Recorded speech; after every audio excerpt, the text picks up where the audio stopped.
Well, hello, everybody. Thank you so much for joining me today. I'm going to keep the line muted, but if you have any questions, please add it into the chat. Amy from my team is going to help me curate those questions a little bit later on in the presentation. There's going to be a recording of this webinar that's available at my blog, which is Trista Harris, www.tristaharris.org. If you go into the blog section, you'll be able to see the recording of this webinar, and that'll be up just in a couple hours or so. So first I should introduce myself. I know some of you, I see some familiar faces out there. I'm Trista Harris. I'm a philanthropic futurist, and I bet many of you haven't met a philanthropic futurist before, so I'll tell you a little bit about how I got here. In about 2008, I was running a community foundation, and I had a little post-it note on my computer that said, "Learn how endowments work," because I was responsible for the endowment and I was not quite sure how it worked. Just a couple months into the job, the stock market collapsed and our endowment lost between 30 to 50% of its value during that time. And then my new question was, what do you do when you are a foundation that needs to give away money and you no longer have money available to give away? And so in that process, I found futurism as a tool to help me understand what was coming next and how to respond to both those trends that we see and also signals, which are hints about what's coming next. After we implemented futurism as a tool, we were able to help our grantees use those tools in their work.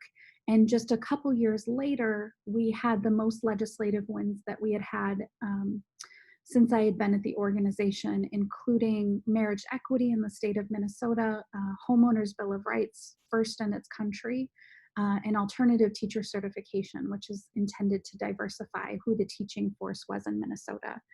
And so all of that experience really lit a spark in me to help people that do good for a living understand how to both predict what's coming next and also, more importantly, shape what that future looks like. So I've been on my own journey to learn as much as I can about the future. I've interviewed dozens and dozens of experts in a ton of fields like human genome mapping, health ethics, disaster first response, virtual reality, asteroid mining. Who knew that was a thing? And I've studied strategic foresight both at Oxford and at the Institute for the Future. So all of the things that I've learned have been pulled together in a book that came out last year called Future Good.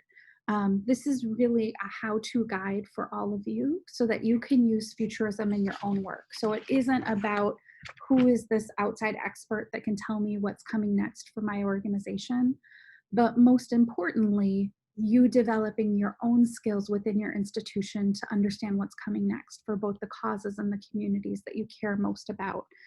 It is so important to be able to predict what's happening, especially during times of rapid change, which is what we're living through right now. I have made the book free during the pandemic, so you can get a free electronic copy that's available at tristaharris.org.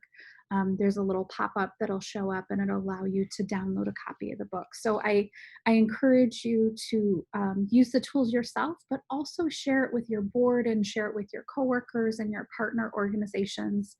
Really, if we can move to a place in the field where we are consistently using these sort of tools, I think we'll be a lot more effective in our work. So we're in a pretty unique moment right now. We're living in an in-between time. The way that things used to be is gone, and we're unsure what things are going to look like after this pandemic is over. And that is a very unsettling time in general, but especially unsettling for humans who really like linear, slow, consistent change where we understand exactly what's going to happen next. It's also an incredible time to build. So it's frustrating to be living in this time, but it's also a wonderful time to build the new. And it's been a pause. A worldwide pause is something that we haven't had in my lifetime, where everybody stops for a minute and reconsiders the way that we act and what we create and what the world looks like. It really is a phenomenal time for all of our organizations to help people build what that new future is going to look like. I've seen already that organizations that have a super clear mission and vision of what success looks like are doing a lot better during this pandemic. And the example that I like to give is if you're in an airplane and you are flying to Chicago, along the way, there's a lot of turbulence and things that are moving you, wind moves you off the path.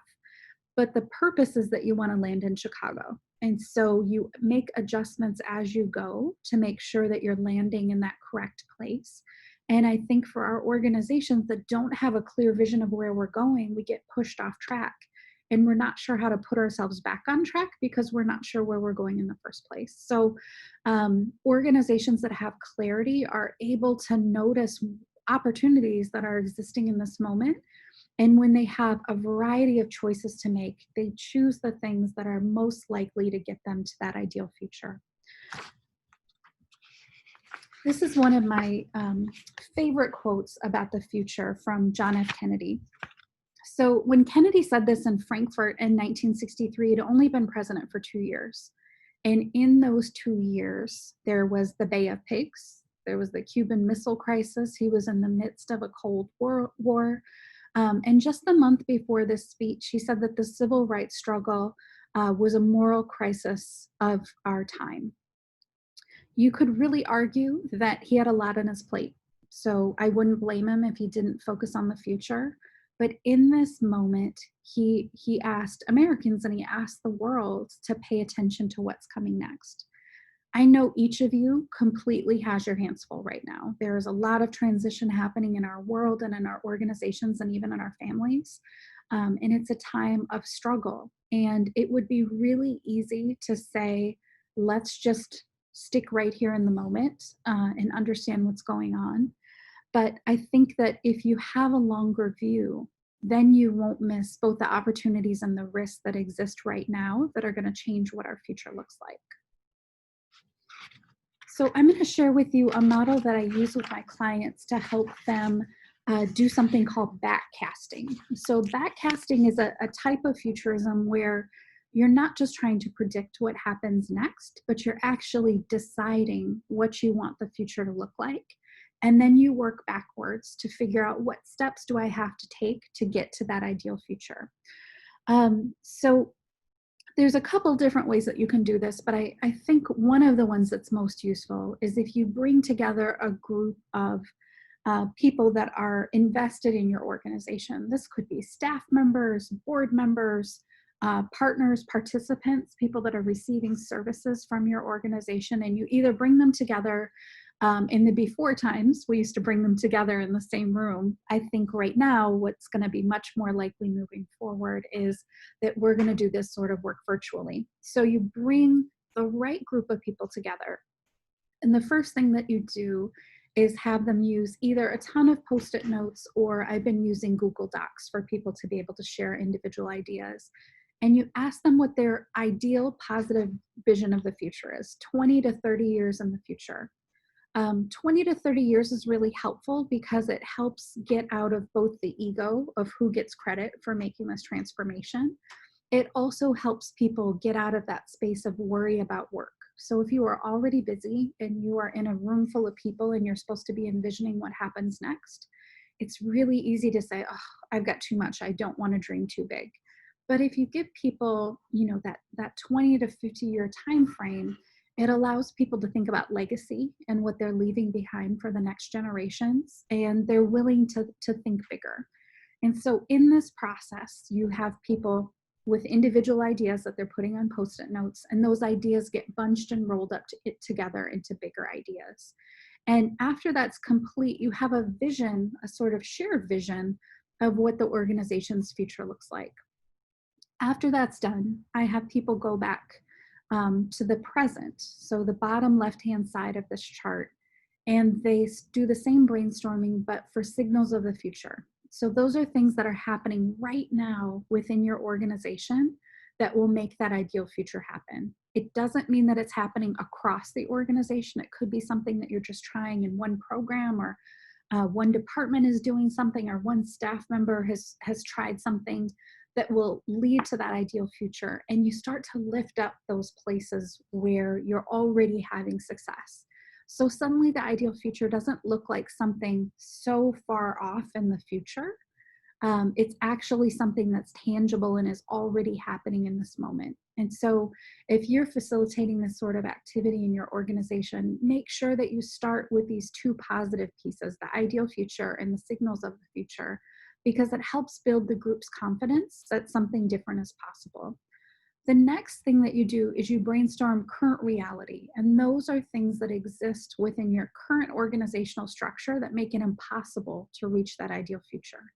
Some of it may be attitude, some of it may be policies and procedures and practice with the organization, but you write these down as individual ideas. And as you start to bunch them together, either on that Google Doc or with physical Post-it notes, you notice where there's a lot of energy, where a lot of people are saying the exact same thing.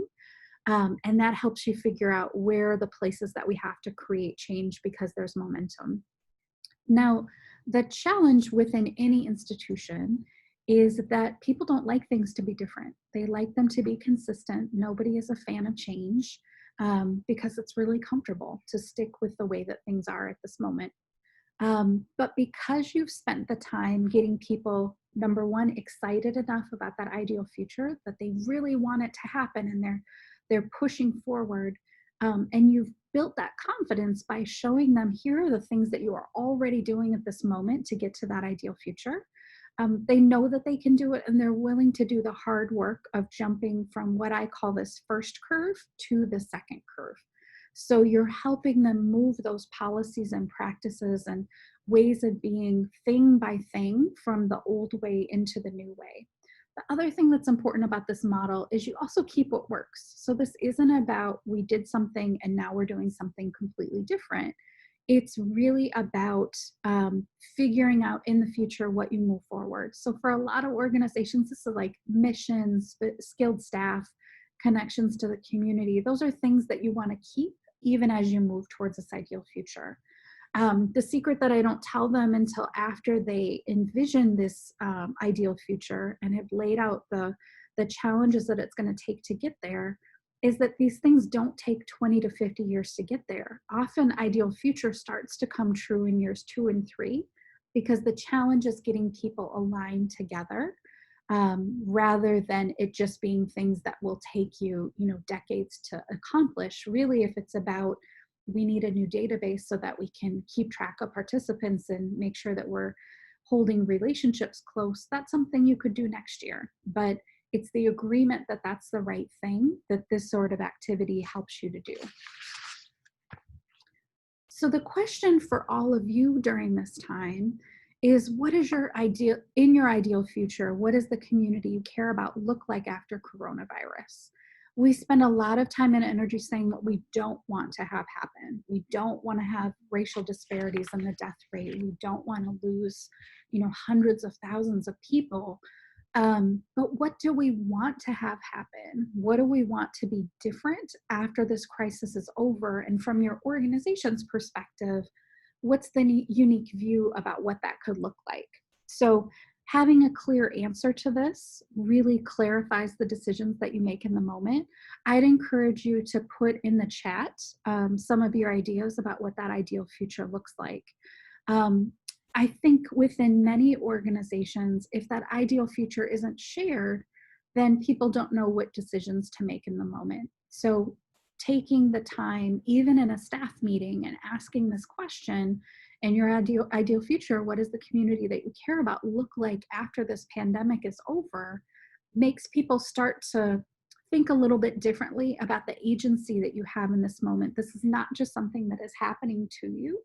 It's something that your organization is making decisions that influence what that future looks like. So you can see some of the answers that are showing up in this, an opportunity for economic security. I'll talk about some of the signals of the future that we're gonna talk about in a little bit. And this is one that I think is really showing up. More balance. We are all seeing, we're doing this great work at home experiment, and we see how different it looks when we have work-life balance. Connection to community, making sure people's basic needs are met, no racism, racial justice at a systems level, updated modern systems, housing as a right. There are a lot of things that we can lay out that in this moment we're making decisions about how we move forward. So I'd encourage you to keep on putting those visions into the chat and read each other's comments. So I'm going to share with you some of the signals of the future that I'm noticing in this moment. And people often ask what my process is for paying attention to signals of the future. I use Evernote, which is an online notebook. And what I do is I clip articles. So if I'm reading something and it either scares me or I get goosebumps because I'm so excited about it, or if it's so different than what common understanding is about an issue, I clip it into one of my notebooks. And I have notebooks about a ton of different issues because I do this for a living, but some could be about health after coronavirus. I have a notebook that's about self-driving cars. I have a notebook that's about the future of cities. I have another notebook that's about the future of rural areas. And I'm constantly compiling this information. And so I'm reading things that that I'm interested in and that I feel like are going to have a big impact on nonprofits and foundations. And then once a week, I encourage people to spend 5% of their time thinking about the future. That's just 2 hours a week. Usually Friday afternoons are a good time to do it because things are a little bit quieter. And during that time, go back to your notebooks and sort of read some of the headlines, read the articles, take notes for yourself about what you're noticing as you're reading these trends. Because what happens as you start to pay attention to these signals, a clear picture starts to show up. So I'm going to talk about some of the things that I'm starting to see that are clearer pictures. So the first one is that there are new giving options. And this is a trend that I've been watching for the last couple of years. But as with many of these trends, the pandemic has been amplifying these trends, and they're moving forward a lot faster than any of us could have anticipated. Nonprofits are not the only organizations that are doing good. And what you see here is a GoFundMe campaign from a for-profit company that changed their manufacturing capabilities so that they were able to make face shields for hospitals. And they were raising money to pay for both the staff time and the supplies necessary to make that happen. And they raised a ton of money in the process. So GoFundMe is going to continue to grow. And because of tax law changes that happened a couple years back, we've really lost the value of a charitable tax deduction. So if somebody gives dollars to a nonprofit, they're not seeing a difference on their taxes. The year after that change came into place, I was doing taxes and I pulled out my little folder like I do every year with all my letters from nonprofits that I've supported and started tallying it up. And my husband said, "I thought you said that didn't matter anymore." And I was like, "Oh, you're right, it doesn't. Like, it doesn't matter at all. I shouldn't have been keeping track of these because it doesn't matter as we're doing taxes." I'm not saying that people aren't going to be philanthropic because they are going to continue to be generous, but the change is going to be that I think that generosity is not only going to live in the nonprofit sector. I think people will give to GoFundMe campaigns for a neighbor that is sick and battling coronavirus. They are going to want to give dollars to provide care and support for those individuals in their direct network. But they're also going to support campaigns like this, where for-profit companies are doing something that's supporting the public good.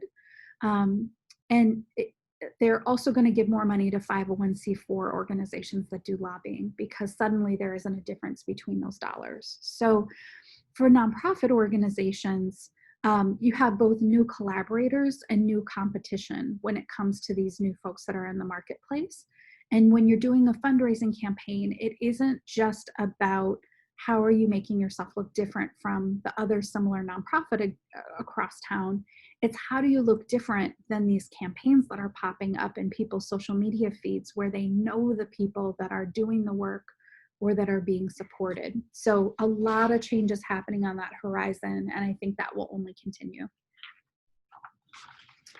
The next trend is new impact tools. So I believe that foundation grant making could dip because of endowment drops that have happened because of the stock market.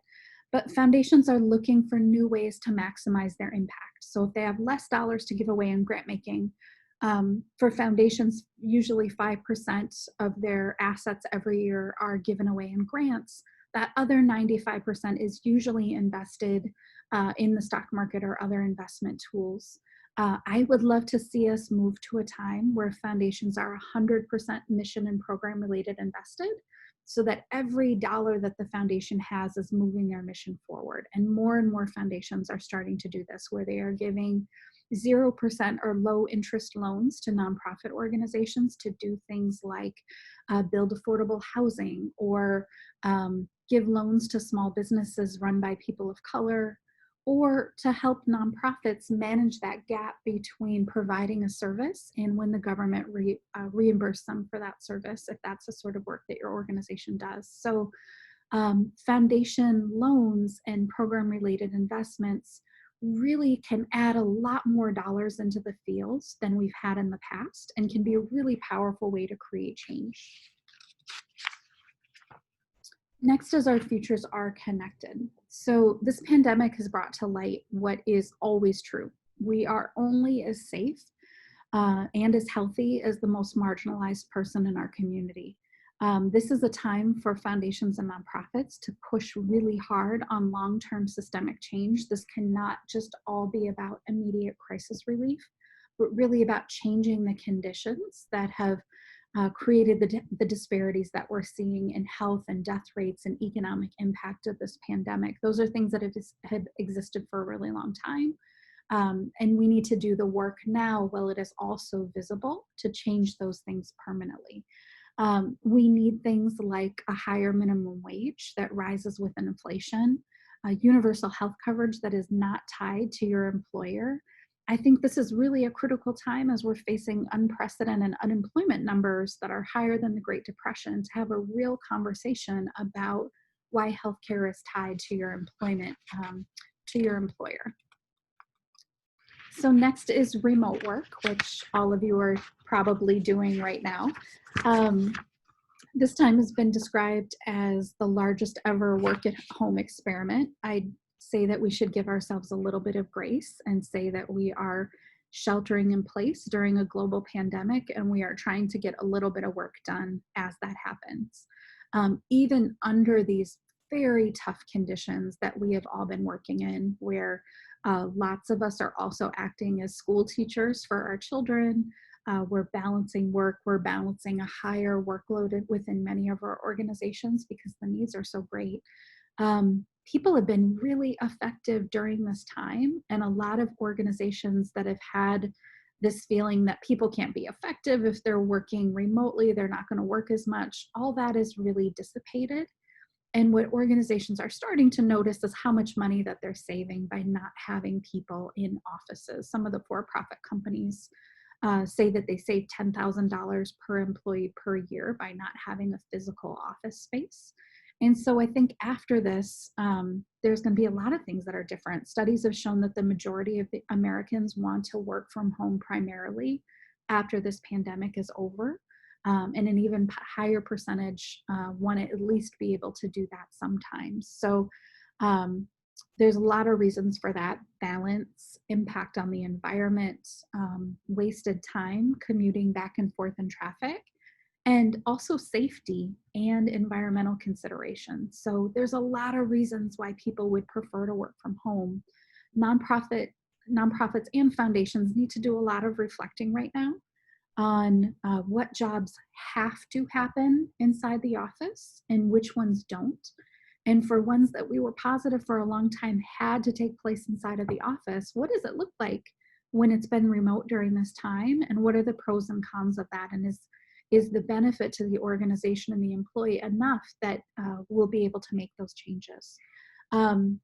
Moving to mostly remote has a huge impact on employee retention and satisfaction, especially if employers are providing funding for staff to do things like get comfortable office chairs or upgrade their Wi-Fi in their home so that they're able to work more comfortably. And I've seen a number of organizations that have done that during this pandemic and realized that if we give staff the right equipment, that they'll actually be more effective. So this could be a huge cost savings for nonprofit organizations if they're not renting as large of office spaces. And maybe you just, rent meeting spaces as you need it. If you want to pull together staff once a week or, once a month, maybe you're renting a meeting space from another nonprofit organization to make that happen. So we're going to see a lot of new ways of being together. Spain has been setting up a reservation system for beaches, which is what you see here, where you have roped off areas so that people are forced to be socially distant. And there's a reservation system that only allows a certain number of people to be at a beach at a time to make sure that we're decreasing contact. So if you are part of an organization that generates revenue or meets your mission by bringing people together, now is the time to figure out what safe distancing looks like in the long term. This is for sure not a short-term problem, and as states in the United States start to open up, that doesn't mean that it is safe for people to come together in small or in large numbers. So some experts are saying it could be 3 or more years before a very effective vaccine is developed.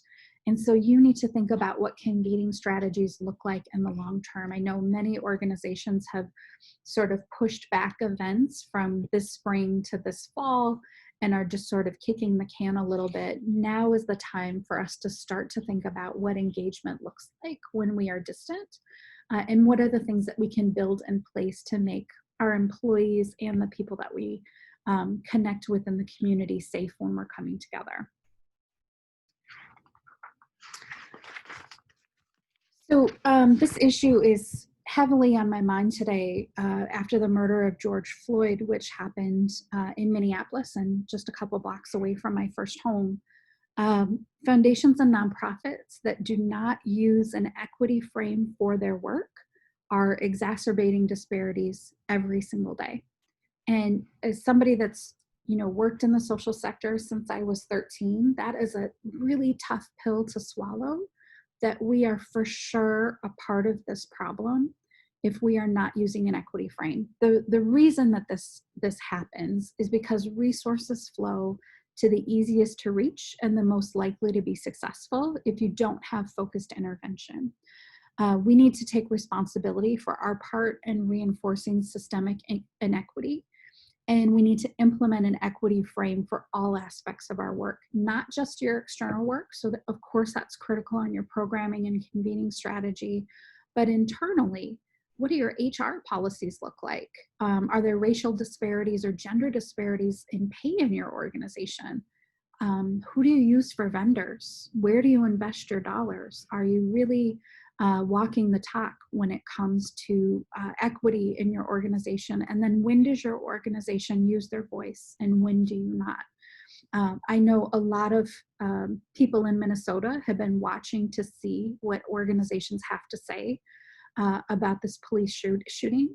And they're noticing who's standing up and who isn't. So this is a really important time for boards of directors to decide what their strategy is to build equity frames within their work and understand that their voice is important.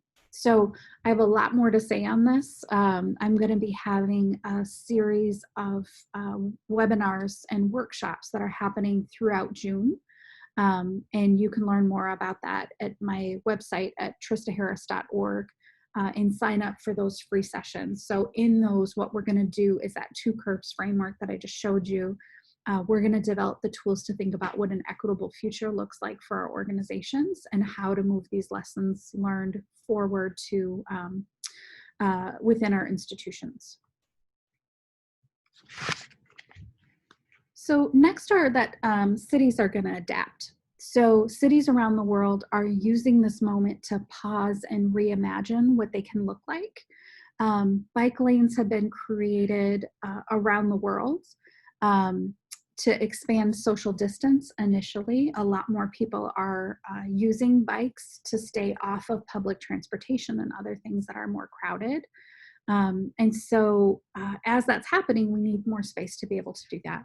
I don't know about your city, but I know in my city, when they tried to expand bicycle lanes, people freaked out and they said, oh, so much construction. And how could you do this? And please stop, it'll be different and we don't want different. But what happens during a pandemic when we are all off the road is if those changes happen now, when people do go back to work eventually, they're number one, not going to remember how to get to work, what the sort of old way that they used to take, because it's been so long. And so you're not going to have those same frustrations that, oh, you're making me go up an extra block before I turn. People are going to be a lot more flexible and they're going to give a lot more grace to cities for changes. And so this is a wonderful time to build in long-term changes that benefit both the environment and people's well-being. Next is the rise of rural. So this is a change that I've been seeing happen over the last couple years, but I think that that's really going to get exacerbated by this moment. A third of Americans want to move to a less dense place as a result of the pandemic. There's a ton of articles about people that have moved out of New York City, both because of the worry of this moment, but then worry for longer term. And so they're changing where they live, combined with more people wanting to work from home. People are going to be able to expand their buying power in rural communities. So to be able to get a New York City salary, but to live in a Des Moines, Iowa, really is going to mean that you're going to have a different quality of life. So I think that we're going to see huge growth in rural areas as we move forward. On a side note, Facebook has already gotten sort of hip to this, and they said that their employees after this can work from wherever they'd like. They're fine with almost every employee working from home, but their salary is going to be based on the local cost of living for wherever they move to. And they've got a lot of safeguards in place so that people can't say that they're living in San Francisco, but actually live someplace else. So I think some businesses are going to use this as a cost-cutting opportunity as they move forward. Next are skills for the future. So I used to say that if you took Laura Ingalls Wilder to a Target, she would lose her mind because there are 30 different shampoos and fluorescent lights and a bunch of choices, which didn't exist in her time. But if you took her to a school, she'd know exactly what to do. That is not the case anymore because of these changes that we've seen in the pandemic. But traditionally, our schools have been built for assembly line jobs where we follow the rules and we each do our part. And our schedule is one that's set for a farming economy. And I don't know about you, but I can't get my kids to mow the lawn, let alone farm. So the time frame that we've set up for schools doesn't make a ton of sense in this moment. When I talk to educational futurists about what skill sets are needed moving forward, it's the ability to partner with technology. It's the ability to remix two technologies into something new. And it's cultural flexibility as we have more of a global workforce. Kids of color are really skilled in these areas and I think well positioned for the new future. And we are seeing these skills being practiced right now as kids are also participating in this learning from home experiment. They're learning how to use new tools. They're learning how to communicate and show their proficiency differently than they have in the past. Next is universal basic income on the map. I've been talking about universal basic income for the last 5 years or so, and I used to get blank stares, but after Andrew Yang's candidacy, there's been a lot more conversation about universal basic income. As we look at job losses from artificial intelligence and the pandemic, futurists are predicting that just like the Industrial Revolution, where we moved from 80 hours a week to 40 hours a week, the technological revolution is going to move us from 40 hours a week of work to 20 hours a week of work. I think that if we were honest about our social media usage, we probably are closer to that 20 hours a week of actual work. And just a lot of busyness that sort of surrounds us. We're seeing a lot of that dissipate as we've been working at home, where people are really focused on the stuff that's important and letting go of things that aren't as important. So this transition has obviously been exacerbated by the pandemic and moved forward faster. So there are a lot of calls for universal basic income as a solution in this moment, even temporarily, to help people through this time. Universal basic income sets a floor for everybody, whether they're working or not.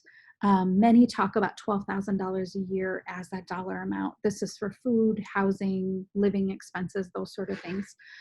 Companies and higher income people are taxed to be able to cover this amount. Alaska has the oldest model of universal basic income. They've had it since 1982. It's their oil payments, which are about $2,000 per person per year, including children. So I think the last thing that I'll say is that there are clues in this pandemic about what is going to happen next, because it's hitting different places at different times. So the question is, how is it hitting in rural areas in Italy, which are a few days ahead of us in the United States? What does it look like in a city like Seattle? Some places are days ahead, some are months ahead. What are we learning as China reopens its economy? And what does that mean for our local community? So pay close attention to what's happening in those other places that are ahead of where you are.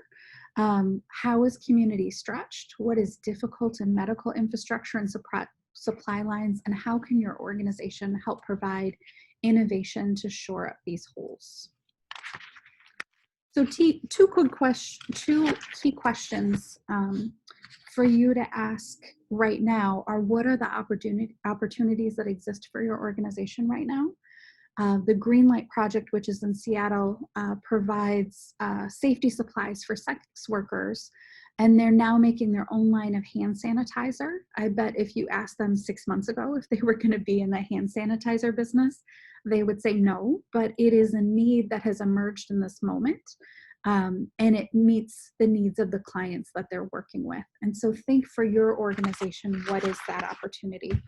And then what are the risks that exist for your organization right now and in the near-term future? A colleague of mine, Michelle Wucker, wrote a book called The Gray Rhino. Those are things that are dangerous, predictable, and coming right at you that we often ignore. This pandemic and the economic collapse were two gray rhinos that were very visible for a very long time, but we just weren't paying attention to them. So what are the gray rhinos that are facing your organization? It could be loss of your biggest donor. It could be a natural disaster. It could be a key staff person leaving. Understanding what those things are right now help you shore yourself up. So I am going to stop and we're going to move into question and answer. You can put those questions in the chat. And then Amy from my team is going to be reading some of those questions to me.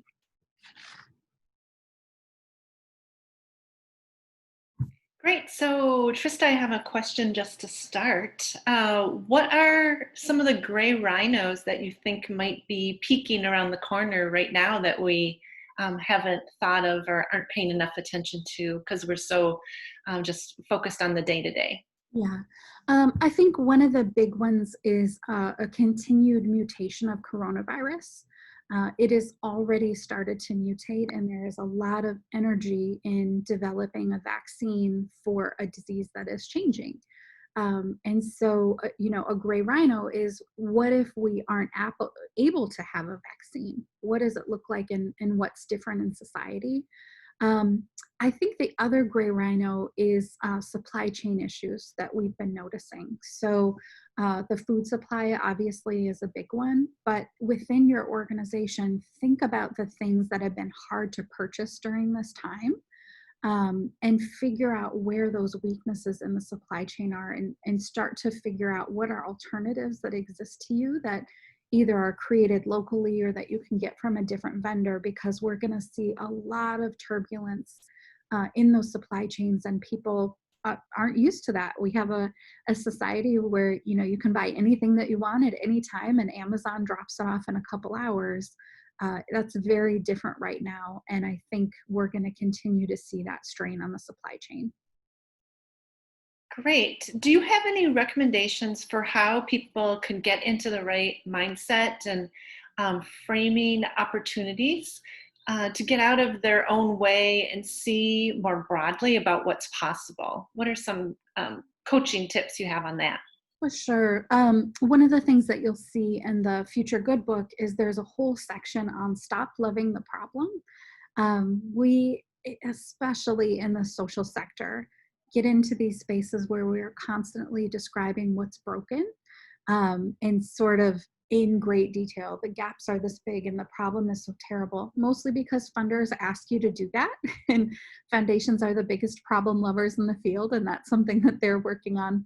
But what that does is it moves us away from that solution frame. So if you are in a meeting with your colleagues and it is turning into that loving the problem space, say, so what are we going to do about it? What is possible? Here's what I'm hopeful about. I think because we are dealing with meaty, important things, we sometimes think that we can't get out of that loving the problem space, but really it's solutions that are going to make a big difference. Great. On that same lines, do you have any feedback for how people could manage up if they're not seeing their organization embracing plans for the future, and or dealing with the difficult emotions of being a little short-sighted and not even being ready to think 3 or 5 months into the future? Yeah, I think sometimes the longer term future thinking is easier. And that's why I suggest that, 20 to 50-year time frame, because it gets you out of the nervousness of I can't even tell what's going to happen next month, because we're comfortable not knowing what's going to happen 20 years from now. So it allows you to access a different part of your brain as you do that work.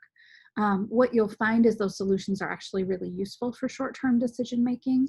And there are screening tools that you can create for yourself that help you ask questions when you have decisions to keep you on track. So in my last organization, we developed a screening tool, and one of our priorities was ensuring that current foundation staff were getting the tools that they needed to be really good grant makers. And one of our former members reached out that had retired, and he said, I really miss meeting with my colleagues, and I miss coming to meetings that you host. Could you host a reception for retired grant makers? And I said, of course, what a great idea. And I went to the staff meeting and said, here's this great idea. And somebody said, let's run it through the screening tool. And the first question was, how does this help current philanthropy staff? And it didn't. So we had to change it so that it was bringing in those retired folks into programming with current philanthropy staff. And so I think sometimes having that clarity about what's on track and off track makes it easier to make those short-term and long-term decisions. When it comes to managing up, there's a couple schools of thought. So one is the sort of soft sell where you share books like Future Good with your executive director and with your senior leadership and say, oh, I saw this thing and I thought you might be interested in it. And then there's this other thing where you can be part of the Forgiveness Sisters or the Permission Sisters. And I really like being a part of the Forgiveness Sisters, where you just move stuff forward until you get in trouble. And that's how you figure out where the line is. And so when it comes to future thinking, what is the sphere of influence that you have? And how do you make sure that within that sphere, you are able to use a future lens in your own work? And through that, you're influencing others to start to consider it in their own work. Great, thanks. It's super helpful. How about other additional examples, like the hand sanitizer, about creative fundraising or social enterprise that we can all learn from? What are one or two other ideas? Yeah, there's been a lot of social enterprise examples. So people have developed a product or a service that is tied to the work that they do, sometimes in partnership with a for-profit company. So figuring out who's the right sort of partner to work together with to create that social enterprise. I know from folks that have done that sort of work that it is a lot of work. I mean, you're creating a small business, which is no small feat. And so understanding if it's the right thing for your organization or if it's something that should happen in partnership with another institution, I think is a really important decision. On the fundraising side, one of my favorite examples is at the Headwaters Foundation for Justice. They have developed a giving circle model where they bring together young people with various levels of wealth, some very low income, some very high income, usually in their early 20s to mid 30s. And they learn about social justice issues. They learn about how to fundraise and the tools of fundraising. And then they fundraise through their own networks. And so in that process, they're building their confidence and storytelling ability and all the great things that happen when you are fundraising. And they're bringing new people into the headwaters circle as donors and as multi-year donors often. What happens every year is that that giving circle becomes a new group of people, but people that were formerly in the giving circle often continue fundraising. And so it becomes an exponential growth model where you're constantly bringing in new people, and they're bringing in new people. It sounds a little bit like a pyramid scheme when I describe it that way, but it's, pyramid scheme for good. And so thinking about who are the unusual donors, often we've got a list of 10 very wealthy people in our community that everybody's chasing after, and everybody's ignoring the middle income and lower income folks. But they have great capacity to fundraise and to support things if you bring them in at that leadership level in the organization. Nice. What other changes or trends on the philanthropic side are you seeing that might impact grant seeking by NPOs Yeah. in the future? For example, are they moving towards solution-based approaches versus problem focus? Anything, trends or signals that you're seeing there? There's a YouTube video that you can Google called, if you just look up Trista Harris and Two Curves, it's a model about the future of philanthropy that I've developed with the Institute for the Future. So right now, and it's on the two curves, just like the one that you saw before, what you see in the current reality is um, usually board of directors completely disconnected from community making decisions, a very slow decision-making process, supporting one organization at a time, really incremental change and not solving problems. Those are frustrations that foundation staff have too. This isn't just a frustration that lives on the nonprofit side. Foundations are actively trying to figure out what does it take to get to that second curve. What the second curve of philanthropy looks like is a lot more funding of collective impact tables. So a variety of nonprofit organizations together solving really difficult problems by each of them doing their part of the problem. Money given to support the coordination of those tables because it is a lot of work. And so making sure that organizations are getting supported to be able to do that's really important. Um, Flexible grant making and grant making that happens very quickly are parts of that second curve of philanthropy. All of that we are seeing amplified in this moment during the pandemic. Every foundation that I have talked to has completely changed their grant making processes as a result of the pandemic. So many have gotten rid of reporting requirements for past grants. Many are getting dollars out a lot faster than they have in the past. They're doing extra general operating support to organizations. They've really learned a lot from mistakes made during the 2008 financial crisis and are trying to figure out how to do it right this time. And what I think is going to happen because this pandemic is lasting so long, many of those things will continue after this is over. So I think all the sort of internal bureaucracy excuses that foundations had about, well, we can't actually be fast and we can't do things this way, have been proven not true. So now they're figuring out how to make those things permanent. So I think you'll see a lot of changes in the next couple of years about what philanthropy looks like and how foundations give grants. Great. And anything else regarding long-term solutions like that? Software or other infrastructure things that funders could be thinking about and investing in? Yeah, I think a lot of, there's been a ton of talk, obviously, about general operating support, which is a consistent discussion in the sector.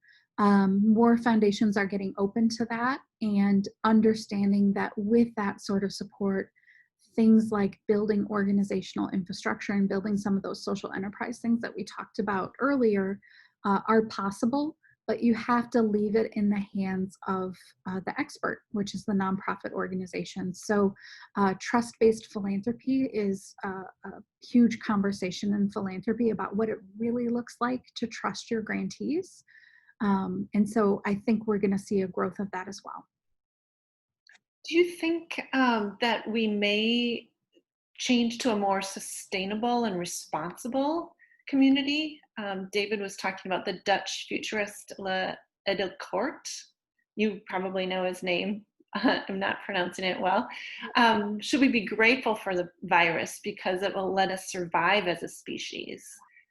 There's been a lot of talk. I have a lot of friends that run environmental organizations, and they're like, this is the best thing that's ever happened to our cause, which, it's not great news, um, but we're seeing the world differently because we've stopped. So I have family that lives in Wyoming, and they make fun of me every time I visit because I just stare at the sky because there's thousands of stars.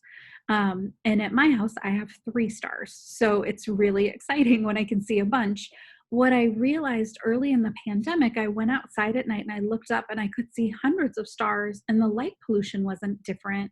It's that the air pollution was different. And so I hadn't realized that that was the challenge until I could see something different. Um, there's a lot of talk about the sort of gaslighting that will happen of society as things start to open up, where they're like, no, everything's great. The sky wasn't clear and you couldn't breathe better. And the environment wasn't in a better place during this. Go back to consuming and go back to your old habits. But people are going to remember, and I think it's going to change behavior. I'm seeing people be much more sustainable, some because they're worried about supply chain issues. So there's a lot less food waste in my house as we're all being very careful about what we're consuming and eating up leftovers and those sort of things. And a lot of people are starting to grow their own food and get more connected to their local environment. So I think all that is really great progress. I was on a webinar with Al Gore, who talked about how the climate and coronavirus are so closely tied together, and that they're doing mapping of places with more air pollution, and the coronavirus cases are worse because people's lungs have already been damaged from the air pollution. And so we're learning a lot in this moment, and I hope that it's going to change how we interact with the environment moving forward. Nice. Do you have any other advice or coaching on how to help employees or others around us be more comfortable living in a state of uncertainty and seeing it as a series of opportunities? What are some scripts or some real practical things that we can do to bring everybody along? I think a part of it is centering yourself. So these are untethered times. And so having habits and ways of doing things in your own home provide that stability that may not exist externally. I'm a big fan of meditation and making sure that you're clearing that mental space. There's also a Buddhist principle of in the bardo, which is like an in-between time, and how that sort of time is such a gift, and it is so traumatic as well because you have lost something that existed in the past that we're not going to get back. And so often people experience this feeling when they've lost a loved one or a job or have had a natural disaster. As a society, we are experiencing that right now, and understanding how to use this moment to recenter ourselves and decide, what do we want to keep from the pandemic? I know I want to have more meals with my family and spend good time with my high schooler and college student that normally I wouldn't have been able to do. And after this is over, want to build those practices so that we can spend time together as a family later. So thinking about what to keep in this moment and what to let go of is really important. Great.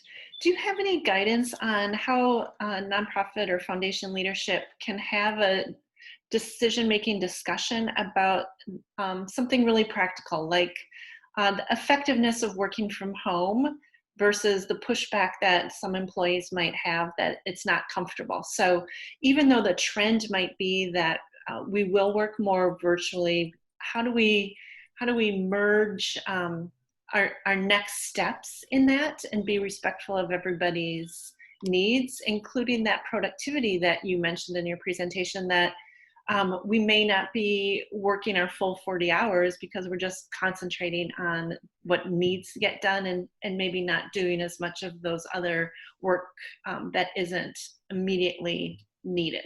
Yeah. There's a great book called Why Work Sucks and How to Fix It that talks about organizations and our obsession with time, and like 40 hours you need to be sitting here doing things as opposed to outcomes. And so for me, that book is a great reframe. When it comes to conversations about these sort of changes, I think the idea of testing is important. So we have had this long test, continue to have conversations with staff and survey staff and figure out what works and what doesn't work. So for a lot of staff, one of the things that might not be working at this moment is they are also taking care of their children and balancing a lot more than we might be doing after things become a little bit safer for kids to go to school and those sorts of things. So trying to get to the bottom of, is it that they don't like working from home, or is that they don't like pandemics? Because those are two very different things.